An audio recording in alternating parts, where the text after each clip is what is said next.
National Congress Irinjalakuda മണ്ഡലം committee യോഗം രാജീവ് ഗാന്ധി മന്ദിരത്തിൽ ചേർന്നു. മണ്ഡലം Congress committee president CS Abdul Haq അധ്യക്ഷത വഹിച്ച യോഗത്തിൽ municipal chairman MP Jackson, KPCC general secretary Sonia Giri, ജില്ലാ Congress committee general secretary Ando Perumpully, block മണ്ഡലം ഭാരവാഹികൾ, ബൂത്ത് പ്രസിഡന്റുമാർ എന്നിവർ പ്രസംഗിച്ചു.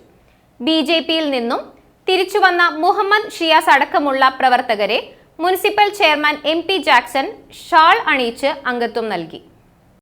SIR അനുസരിച്ചിട്ടുള്ള ആദ്യത്തെ വിഷയം.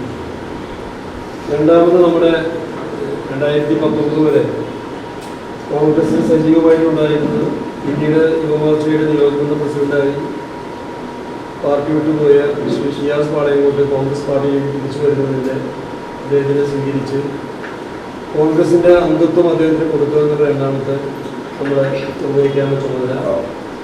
മൂന്നാമതായി നഗരസഭാ ഭരണം ആരംഭിച്ചിരിക്കുന്നു. നഗരസഭാ ഭരണവും പാർട്ടിയുമായിട്ടുള്ള ബന്ധം എങ്ങനെ വേണമെന്ന് നിങ്ങൾക്ക് ബോധ്യപ്പെടുത്തുന്നതിനുള്ള മൂന്നാമത്തെ കാര്യങ്ങൾ. 3 കാര്യങ്ങൾ കൊടുത്തിട്ടാണ് യോഗം നിർവഹിച്ചത്. അതായത് തന്നെ ഷിയാസിനെ നമ്മുടെ പാർട്ടിയിലേക്ക് നമുക്ക് സ്വാഗതം ചെയ്തു. ഇന്നലെ ഐഷാഗോരി നമ്മുടെ പാർട്ടിയിലേക്ക് കടന്നു വന്നിട്ട് സംസ്ഥാന തലത്തിലൊരു വിസ്മയം നമ്മൾ സൃഷ്ടിച്ചിരിക്കുകയാണ്. നിയമസഭാ തെരഞ്ഞെടുപ്പിന് മുമ്പ് കേരളത്തിൽ പിണറായിയുടെ ഗവൺമെന്റിലൂടെ പിണറായിയുടെ ഭരണത്തിലൂടെ എതിർപ്പുള്ള ധാരാളം ആളുകൾ കോൺഗ്രസിലേക്ക് ഒഴുകി വരുന്ന ഒരു കാഴ്ച കാസർഗോഡ് മുതൽ കന്യാകുമാരി വരെയുള്ള പ്രദേശത്ത് നമ്മൾ കാണുന്നുണ്ട്.